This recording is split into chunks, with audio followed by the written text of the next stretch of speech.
ఇదే విషయానికి సంబంధించి మరింత సమాచారం మా కరెస్పాండెంట్ రమణారెడ్డి అందిస్తారు. రమణారెడ్డి,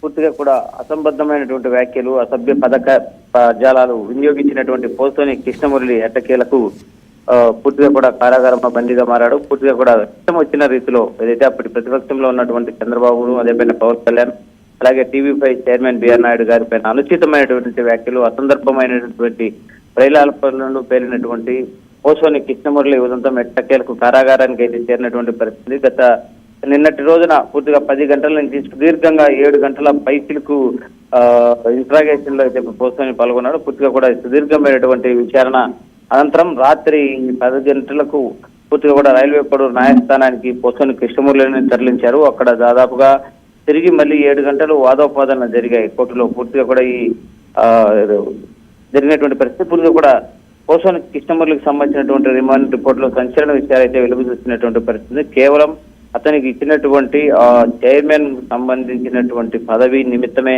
ఇటువంటి కీలక వ్యాఖ్యలు చేసినట్టుగా కూడా అతను ఒప్పుకున్నట్లుగా సమాచారం ఉంది. ఎందుకంటే పూర్తిగా కూడా కూటమిలో కీలక నేతలుగా ఉన్నటువంటి చంద్రబాబు, పవన్ కళ్యాణ్, అలాగే ఇతర చాలా మంది వ్యక్తుల పైన కూడా అసంబద్ధమైనటువంటి వ్యాఖ్యలు చేసినటువంటి పరిస్థితి. పూర్తిగా కూడా రాజకీయ పార్టీల నేతలు వారి కుటుంబాలను కూడా ఈ వివాదంలోకి లాగాడు. వారిని కూడా బూతులతో తిట్టినటువంటి, రెచ్చిపోయినటువంటి క్రమం. దీనిపైన పూర్తిగా కూడా రాష్ట్ర వ్యాప్తంగా కేసులు నమోదైనటువంటి ఉమ్మడి కడప జిల్లాలోనే 11 కేసులు కూడా నమోదైనటువంటి ఆ క్రమం నెలకొంది. దీనికి సంబంధించి తెల్లవారుజామున 4:45 మాత్రం ఇరుపక్షాల వాదనలు విన్నటువంటి జడ్జి 14 రోజుల రిమాండ్ అయితే విధించినటువంటి పరిస్థితి. రేపు నెల 13 వరకు కూడా అతని రిమాండ్ కొనసాగేటువంటి అవకాశం ఉంది. ఈ మేరకు పూర్తిగా కూడా అతని రాజంపేట సబ్ జైలుకి అయితే తరలించారు. పూర్తిగా కూడా పోసోని కృష్ణమురళికి రిమాండ్ విధించినటువంటి పరిస్థితి. మరోవైపు చూసుకున్నట్లయితే అనేక హైడ్రామాల మధ్య కూడా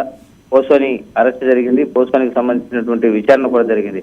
ఈ విచారణలో పూర్తి కూడా ఇటు వైసీపీకి సంబంధించినటువంటి నేతలు ఆ పోలీస్ స్టేషన్ల వద్దకు క్యూ పెట్టినటువంటి పరిస్థితి. కూటమి ప్రభుత్వం ఏర్పడ్డాక మీడియా సమావేశం నిర్వహించినటువంటి పోసోని కృష్ణమురళి నాకు ఏ పార్టీతో సంబంధం లేదు, ఇప్పటి వరకు రాజకీయాల్లోకి రాను, రాజకీయపరమైనటువంటి ప్రకటనలు చేయను, రాజకీయ రంగ ప్రవేశం చేయనంటూ కూడా తప్పించుకునేటువంటి ప్రయత్నం చేశారు. నిన్నటికి పోసోని బండారం అయితే బట్టబయలినటువంటి పరిస్థితి. దాదాపు 20 మంది పైచిలకు న్యాయవాదులు పోసోని కేసుకు సంబంధించినటువంటి వ్యవహారాన్ని వాదించడానికి ఇటు రైల్వే కోడూరు, రాజంపేటకు చేరుకున్నటువంటి క్రమం ఉంది.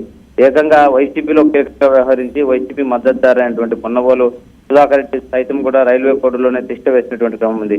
ఈ ధర్మిలా చూసినట్లయితే పూర్తిగా కూడా వైసీపీతో సంబంధ బాంధవ్యాలు పోసోని కృష్ణమురళికి తగలేదనేది మాత్రం ప్రస్పష్టమైనటువంటి పరిస్థితి.